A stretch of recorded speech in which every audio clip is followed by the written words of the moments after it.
Companheiros de todos os cantos, semana passada passei por uma historinha aqui em Pelotas. Atendi uma senhora que internou na UTI com um infarto e conversando com ela era do interior, de uma localidade rural, no interior de uma cidade pequena, vivia com 2 filhos, era analfabeta, tinha 70 anos. E depois a gente conversamos em torno de uns 20 minutos sobre a história dela, sobre o que tinha acontecido. No final da conversa eu perguntei se ela tinha alguma dúvida. E ela me disse que ela era pobre. E ficou quieta. E aquilo me chocou assim. Como era difícil dela se abrir, como era difícil dela estar num outro ambiente e ter essa resposta espontânea dizendo que ela era pobre. No mesmo local aqui, atendo pessoas completamente diferentes no modo de conversar, pessoas que viajam para outros lugares, pessoas que, sei lá, vão a Miami fazer compras. E, bueno, por que estou compartilhando isso? Não idealizo uma situação nem outra, são pessoas, mas essas pessoas, vivemos no mesmo lugar, dividimos a mesma cidade, o mesmo ambiente, dividimos entre aspas, essas pessoas que têm mais dificuldade são marginalizadas, moram em piores condições, passam dificuldades, mas somos cidadãos do mesmo país, dividimos as mesmas regras, vamos dizer assim, teríamos que ter os mesmos direitos, mas somos muito desiguais ainda. Existe muita desigualdade. E isso se vê na prática, se vê no dia a dia.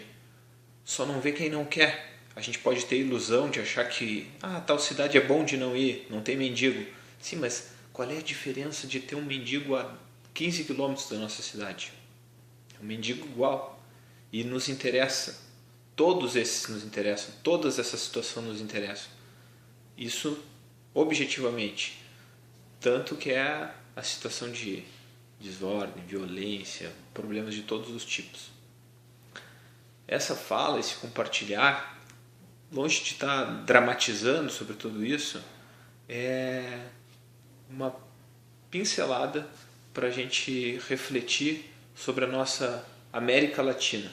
Hoje é dia 11 de outubro, amanhã é um marco na América Latina, porque marca a chegada dos espanhóis aqui, e vale a pena a gente pensar sobre como nós vivemos, sobre qual foi a influência de todo esse processo histórico de colonização, da maneira como nossos países se independizaram, entre aspas, sobre a diferença que existiu entre o Brasil, no seu modo de independência muito atípico, porque de uma hora para outra Portugal trouxe toda a corte para cá e pegamos todo um jeito e temos a herança de toda uma cultura dos políticos de fachada, da imensa quantidade de funcionários públicos que não faziam nada, de um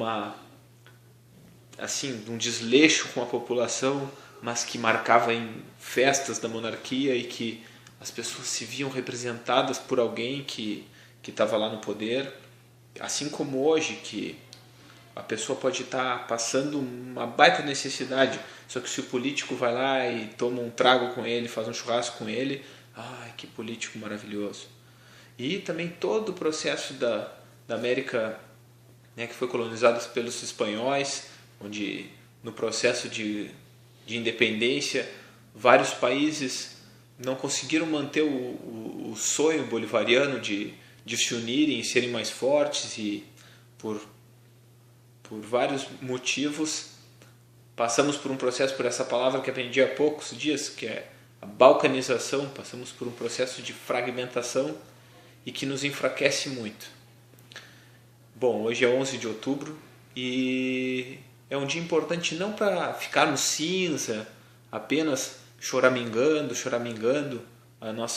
os nossos problemas, não é apenas só um choramingar e apontar para os outros que estão errados e para o que nos aconteceu, mas talvez para a gente consiga ter uma força e uma visualização e uma, vamos dizer assim, um carinho e uma gana, uma vontade de nos tornarmos latino-americanos, de aprender sobre os países nossos países que nos rodeiam, aprender sobre a história, ver todo a imensa carga de expressões, de jeitos que nos impregnou no colonialismo. Basta ver o campo semântico que o nosso mestre tanto fala. Bom, se nos falam que algo é europeu, olha, tua filha está namorando com um francês, a gente já talvez pense que é uma coisa boa. Ou, tá com um argentino, pô. E todas essas pequenas coisas, pequenos preconceitos, pequenas diferenças que nos afastam da América do Sul, da América Latina, é importante a gente observar como uma descrença histórica que aconteceu. Se falava em América Latina, se pensa já em corrupção, em subdesenvolvimento, em ladroagem, em algo negativo. Mas como esse processo de fragmentação, de não olhar para a América do Sul, nos enfraquece muito. Há poucos dias aí comecei a ler um livro do um historiador argentino, e foi um grande personagem argentino, que é o Colorado Ramos, Jorge Abelardo Ramos, e ele escreveu um livro em 68 chamado A História da Nação Latino-Americana.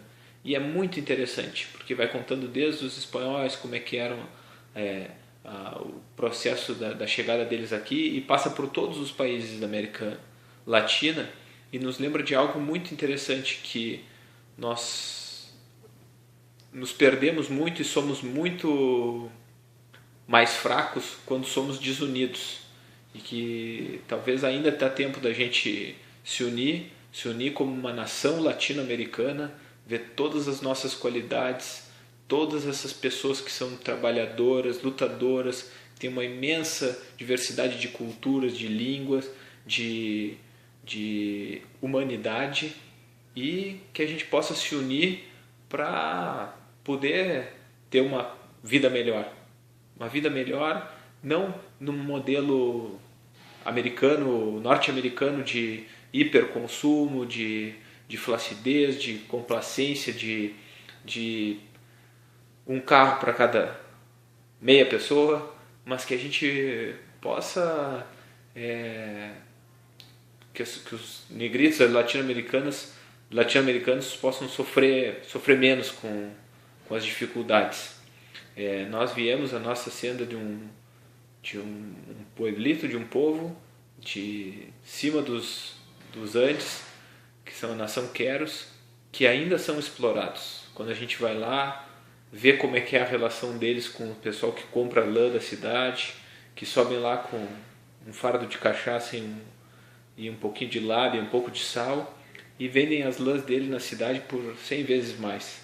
Ainda são explorados, ainda são desacreditados, ainda não acreditam que eles têm uma imensa força e um imenso poder de se transformarem, de ser uma nação unida com seus vizinhos e poder ter uma qualidade de vida melhor.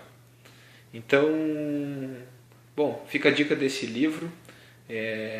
Longe de, talvez a gente possa fazer um exercício de não teorizar sobre esquerda, direita, centro, detalhes históricos de datas, mas que a gente observe nós, a Latinoamérica, os artistas, como a gente vive, a beleza do nosso povo, e estejamos atentos, porque estamos numa onda que os caras estão vindo forte aí para nos incomodar. Basta ver essa rapinagem aí que foi, essa manobra de ontem que marcou como um primeiro ato desse novo governo de congelar os gastos do Estado por 20 anos, e basta a gente ler as notas técnicas que falam que talvez se a gente tivesse uma justiça fiscal, algo que arrecadasse de uma forma melhor, a gente não precisasse andar para trás e tirar um monte de direitos já adquiridos das pessoas e que possam diminuir a desigualdade aqui onde a gente vive. Então, me estendi e é importante que cada um converse nos seus lugares sobre a nossa querida América Latina, sobre a pátria grande e que juntos a gente celebre viver onde a gente vive, com todas as dificuldades que existem, né, por desigualdade, por algo material, mas que tem uma imensa riqueza humana. Bah, o que a gente vê de beleza nessas... Pensemos nas mulheres latino-americanas, nas senhorinhas bundudinhas, gordinhas que tratam os seus filhos com imenso carinho e que... penso no meu avô, que era leiteiro, criava galinha, tinha horta, foi empacotador de uma loja e criou 4 filhos e com muita dignidade. E então que a gente lembre dos nossos abuelos, de onde a gente é. Um grande abraço a todos e viva a América Latina.